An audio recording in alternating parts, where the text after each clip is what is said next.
Hi, I'm Nancy Cross with the Cross team at eXp Realty, your resource for commercial and residential real estate. I talk with people all the time who ask me whether are we in a bubble and whether the market's going to crash soon. They're really concerned about seeing 2008 again. I love numbers and I watch our market every day looking at trends, recent activity, and current pricing. So let me share with you my thoughts on what's happening now and what to expect for the remainder of 2022.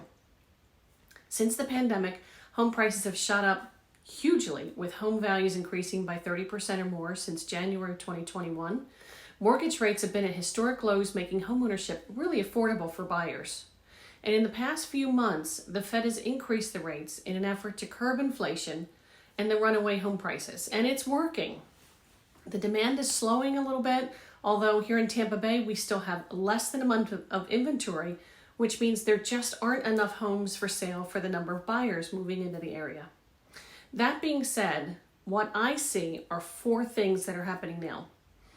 Multiple builders are sending me inventory sheets showing that homes have become available. That's something I haven't seen for the past year. Those inventory homes may not be available right now, but they'll be available in the summer and the fall, and that means that the demand is easing a little bit. I'm seeing homes going under contract faster than new listings are coming up for sale. But as I look at the activity in our multiple listing service, or the MLS, I'm seeing more homes coming back on the market as contracts fall through and more price decreases than I've seen in a while. So this is telling me that buyers may not be willing or able to pay those appraisal gaps like we've been seeing in the past.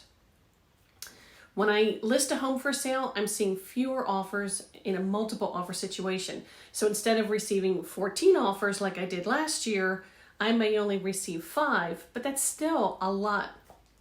So, and the fourth thing, when I talk with agents around the country, I'm hearing that some parts of the country where prices are already declining and their markets are cooling. So what does all that mean?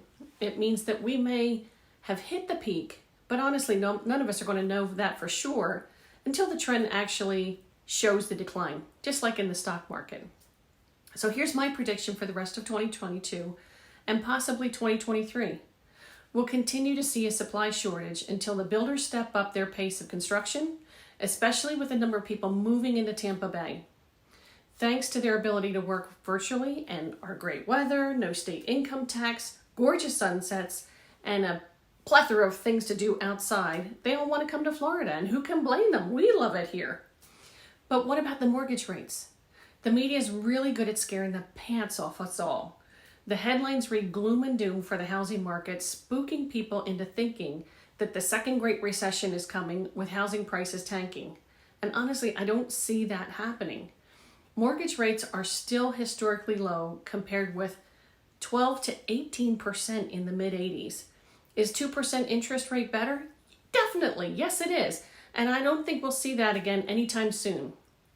Early in the year, I predicted we'd see 4 to 5% mortgage rates for 2022. Set your expectations between 4 to 6% interest rates over the next 2 years. Home prices simply cannot continue to increase at 30% every year. It's unsustainable and it's always disappointing when the ride ends, I know. Bottom line for Tampa Bay's real estate market, home sales are still strong. There's still more buyers than there are homes for sale, which is going to keep prices high in Tampa Bay for a while. We live in one of the hottest markets in the U.S., and I am not just talking about the temperature here. Tampa Bay is attracting more and more businesses to the area, which means more demand for housing. Interest rates, historically, aren't terrible. In fact, they're still great. If you owned a home before, remember when we thought 4% was like hitting the lottery? Keep it in perspective. Above all, there's no need to panic. If you don't need to move, stay where you are. If you need to sell or buy, call me. We'll talk about market conditions in detail, and I'll be happy to talk through any concerns you have and what options for buying or selling are available to you. Remember, for your real estate dreams, don't get antsy. Just call Nancy.